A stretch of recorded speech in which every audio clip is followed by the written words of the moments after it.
pour plus en parler, nous recevons sur ce plateau Dr Shogel Kokala Maïga.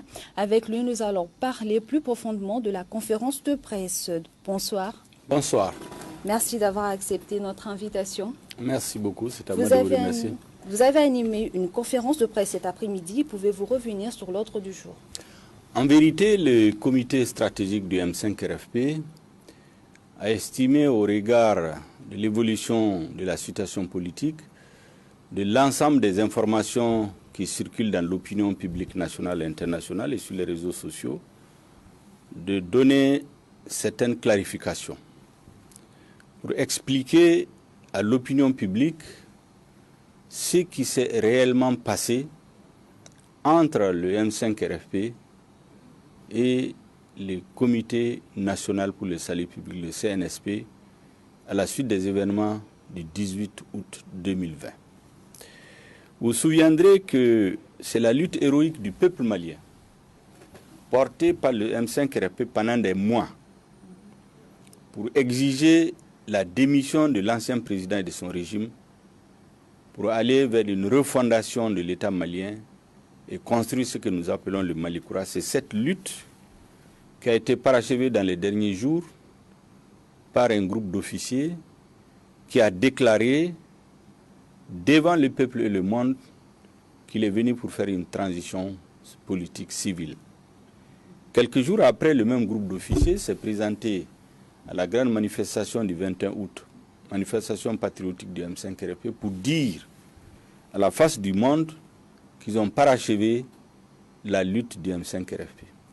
À partir de ce moment, naturellement, nous nous sommes mis dans de bonnes dispositions pour discuter avec nos frères en se disant qu'en tirant les leçons de l'histoire, on ne connaît pas un seul exemple dans l'histoire de l'humanité où un changement de régime est intervenu, que ce soit par une révolution, par une succession dynastique, par une élection démocratique, où une fois le régime balayé, le changement est construit avec des forces qui étaient contre le changement ou qui n'avaient pas manifesté le soutien au changement.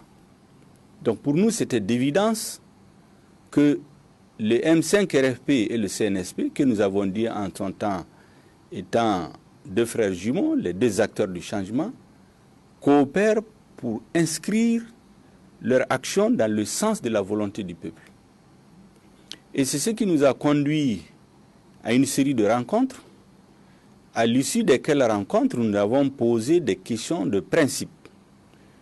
Nous avons indiqué à nos frères de l'armée que nous voulons d'abord nous entendre avec eux sur le sens qu'on donne au changement. Qu'est-ce qui doit être fait pendant la période de transition? Quelles sont les priorités auxquelles il faut s'attaquer pour répondre aux attentes du peuple? Une fois que cela est défini, on s'entend en ce moment sur les organes de la transition et plus tard sur les hommes pour les animer. Tel qu'on a dit, on n'a jamais vu un changement qui est intervenu et qu'il soit conduit par ceux qui n'étaient pas dans la révolution, par ceux qui n'étaient pas dans la famille royale si c'est une succession dynastique, ou qui n'ont pas participé à l'élection d'un candidat à l'élection présidentielle. C'est comme si un président démocratiquement élu fait campagne pour être élu. Une fois qu'il est élu, il met son équipe de campagne à côté, il va prendre l'équipe de son adversaire pour construire son équipe pour mettre en œuvre son programme. C'est à peu près ce qui s'est passé au Mali. Et nous avons dit par principe que nous allons aller jusqu'au bout de notre logique. Un partenariat sincère, ouvert, avec le CNSP. Et le CNSP, dès notre première rencontre, notre deuxième rencontre, disons, la première c'était une visite de courtoisie, a posé la question des responsabilités des postes à occuper, en disant que leur souhait c'est de garder la présidence de la transition, de garder le ministère de la Défense, le ministère de la Sécurité, le ministère de l'Administration territoriale, l'équipement et les transports, les mines, à peu près 5 ministères. On s'est demandé d'ailleurs qu'est-ce que les militaires venaient faire dans les mines. Quant aux réformes, l'administration territoriale, le pays a besoin de réformes profondes qui relèvent des administrateurs chevronnés et de la classe politique. Bref, nous leur avons dit ce jour-là que la répartition des postes, c'est la troisième étape dans l'action politique. Nous voulons d'abord nous entendre qu'est-ce qu'ils entendent par le changement, pour qu'on ait une compréhension partagée du sens qu'on donne au changement. La deuxième étape pour une démarche politique et pédagogique, c'est de nous entendre sur comment opérer ce changement. Quels sont les organes qui doivent opérer le changement. C'est en fin de course qu'on désigne les hommes et les postes. Parce que si c'était les postes, le M5-RFP aurait cessé son combat depuis le mois de juin. Vous vous souviendrez qu'on a fait 2 mois au Mali, où le Mali n'a pas de gouvernement, parce que l'ancien président attendait l'arrivée des responsables du M5-RFP dans le gouvernement. Nous avons dit en son temps que notre problème, ce n'est pas les postes. Nous ne sommes ni demandeurs ni preneurs. Notre problème, c'est le changement. Nous étions convaincus que le régime ne correspondait plus aux attentes du peuple. Et nous avons profité de cette occasion pour d'ailleurs féliciter les militaires d'avoir pu opérer le changement sans violence. Nous les avons particulièrement félicités de n'avoir pas subi de la violence à l'ancien président, parce qu'il a été quand même notre président, il faut le respecter autant qu'il vit. Et tous les autres détenus, je suis heureux aujourd'hui qu'on nous dise qu'ils les ont libérés. Ça fait partie des choses sur lesquelles nous avons félicité dès le départ. Parce que nous étions dans de très bonnes dispositions. Mais qu'est-ce que nous avons constaté? Pendant que nous étions dans les bonnes dispositions, les militaires ont utilisé la ruse. On nous fait réunir, on s'entend sur les documents, on travaille jusqu'à 2 heures du matin. Par exemple, les concertations, les premiers, ils les ont organisées sans le M5, ils se sont rabusés, ils en ont convoqué encore. Nous avons travaillé jusqu'à 2 heures du matin la veille. Tout ce sur quoi on s'est entendu. Le lendemain, dans la salle, on a trouvé le contraire. Nous nous sommes retrouvés avec des délégués venus de nulle part. C'est-à-dire on a rempli les salles. Le M5-RFP, qui est la principale force du changement, n'a eu que tardivement 40 cartes. On a vu des militaires en armes dans les coulisses. C'est-à-dire des choses d'un autre âge. Même dans les années 60-70, on n'aurait pas imaginé ça. Ce qui est sorti, les documents sortis des concertations, ont été manipulés la veille pour sortir en fait avec un document qui n'avait peu de choses à voir avec les vrais débats. Et nous avons passé le temps à exiger du CNSP qu'on nous donne la version finale de la charte de la transition, la version finale de la feuille de route. À la date d'aujourd'hui, nous n'avons pas eu les avoir. Ils sont venus à la formation du président de la transition. Docteur Maïga, que reprochez-vous exactement au CNSP? Justement, c'est ce que je suis en train de vous expliquer. On a passé les concertations. Ils ont installé le président de la transition en disant qu'il y a un collège dans lequel le M5 aurait siégé. C'est faux et archi faux. Le M5 n'a pas siégé dans la commission. Et d'ailleurs, ce collège, nous avons parlé avec les gens, il n'y a eu aucun document de travail, aucun critère, aucun débat, aucune délibération, aucune validation. Le président du CNSP est venu, il a dit une déclaration où il a annoncé ceux qui ont été nommés président et vice-président de la transition. Mais c'est des choses qui sont inacceptables. Celui qui a été choisi, moi personnellement et beaucoup de responsables du M5, nous le connaissons, c'est un officier de valeur. Il nous aurait dit que c'est lui qu'ils veulent prendre, il n'y aurait eu aucun obstacle. Mais l'installer sur la base des mensonges, il le fragilise inutilement. Mais passons sur ça. On est arrivé à la formation du Premier ministre. C'est eux qui ont dit au M5 que le Premier ministre revient de droit au M5. Parce qu'ils ont voulu nous entraîner dans une logique de s'associer à eux pour imposer un militaire à la tête de la transition. Nous avons dit qu'on ne peut pas aller dans cette logique, aller en confrontation avec la communauté internationale. Et lorsqu'ils ont trouvé un militaire à la retraite, c'était très facile de nous le dire. On allait s'entendre là-dessus. On est venu à la logique du Premier ministre. Exactement le même jeu. Pendant qu'il faisait dire au M5 envoyer des CV, le Premier ministre va vous revenir, paf, on nomme un Premier ministre. Nous tournons la page sur ça, on vient à la formation du gouvernement. Le Premier ministre rencontre la délégation du M5 pour lui dire que vraiment il sait que c'est le M5 la principale force du changement, que sa base politique c'est le M5, en tout cas les comptes rendus qui nous ont été faits, et qu'il attend le soutien du M5.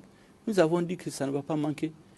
Maintenant, il a demandé des fonds en termes de cadre, des fonds documentaires, autrement dit tout ce que nous avons pensé sur le changement, il voulait qu'on vienne lui donner.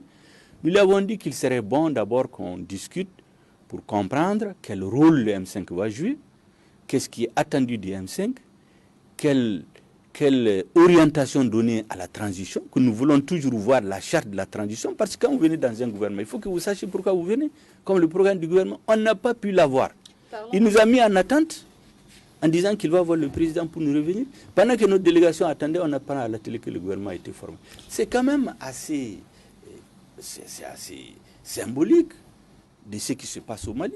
Et vous avez vu le président et le vice-président de la transition ont prêté serment devant les hautes juridictions à partir de la charte qui n'a jamais été publiée. C'est plus tard, pratiquement à la veille de formation du gouvernement, qu'on a sorti une version de la charte qui est différente de celle qui a été sortie des concertations, qui est différente de celle sur laquelle la prestation a été faite. Mais vraiment, on n'avait pas besoin de tout ça. Même le Premier ministre, dans un cadre fraternel, on aurait dit que c'est lui. Personne n'a rien contre Mokhtar Wane, nous le connaissons. Mais la façon dont les choses arrivent indique clairement que le changement que nous souhaitons, la façon dont nous voulions que les choses se fassent dans la dignité, dans le respect, ça n'a pas été le cas. Et nous considérons, c'est ce qui a été dit aujourd'hui, qu'en réalité, ce contre quoi nous nous sommes levés, sauf si le président et le Premier ministre, contre lesquels nous n'avons rien, nous donnent la preuve qu'en réalité, ils vont aller dans le sens du changement. Aujourd'hui, vous avez entendu des militants dire que nous nous sommes levés pour demander la démission d'Ibrahim Boubacar Keïta et son régime. Ibrahim Boubacar Keïta et son régime sont partis par la fenêtre et ils sont revenus par la grande porte. Ça, c'est des militants qui l'ont dit aujourd'hui, ça fait rire les gens, mais ça vous donne un peu l'état d'esprit des militants du M5 RFP. Et donc, nous observons, nous considérons que ce qui a été fait ne correspond pas à l'idée que nous nous faisions des rapports même entre les hommes, des officiers assermentés qui vous disent des choses, qui font le contraire, qui organisent un mensonge d'État à la télévision, qui installent inutilement le président de la transition dans une situation délétère. Il n'en avait pas besoin. Qu'entendez-vous par mensonge d'État? Mais quand, par exemple, ils disent que le M5 RFP avait 2 délégués dans le collège, c'est faux et archi faux, il n'y avait pas de délégués. Quand ils disent que c'est le collège qui a désigné le président et le vice-président, le collège n'a rien désigné. Je vous dis qu'il n'y a pas eu de document de travail, il n'y a pas eu de débat, il n'y a pas eu de délibération, il n'y a pas eu de validation. Ils sont venus, ils l'ont lu un communiqué. Mais on n'avait pas besoin de ça. La même chose pour le président, pour le Premier ministre. Le gouvernement, vous le regardez. Comme je vous ai dit, on n'a jamais vu un gouvernement issu d'un processus de changement qui ne contient aucun membre mandaté par les forces du changement. Ça n'existe pas dans l'histoire de l'humanité. Monsieur Maïga, nous sommes presque à la fin de cet entretien. Beaucoup parlent de rupture avec le CNSP, est-ce vrai? Vous savez, nous ne sommes pas dans la logique de la bagarre de rue. Nous avons tenu à dire la vérité au peuple malien. Le comité stratégique a estimé à la fin de sa déclaration que ce qui se passe au Mali aujourd'hui ne correspond pas à ce que nous avons pensé. Et nous avons demandé au peuple malien, aux forces du changement de se remobiliser pour obtenir le véritable changement. Maintenant, est-ce que ça se fera dans la collaboration avec ces autorités? C'est ce que nous souhaitons, parce que comme je dis, les hommes qui sont à la tête, le président de la transition, le premier ministre, c'est des hommes que nous connaissons, nous n'avons rien contre eux, mais la façon dont les choses se passent, nous ne sommes pas quand même des hommes qui courent derrière les places. Si c'était les places, on n'aurait pas fait tomber l'ancien régime. Donc voilà ce que nous reprochons, et nous considérons que notre lutte va repartir. Peut-être nous trouverons un cadre de collaboration avec les nouvelles autorités, mais nous ne sommes pas satisfaits, nous préférons le dire et nous avons expliqué pourquoi. Ceux qui disent qu'on doit rouler dans la farine, on verra bien qui est roulé dans la farine. Nous, nous sommes roulés dans aucune farine. Nous sommes droits dans nos bottes, nous continuons à nous battre pour le changement. Monsieur Maïga, je rappelle que nous étions avec Dr Kokala Maïga. Merci d'avoir accepté notre invitation. Merci beaucoup.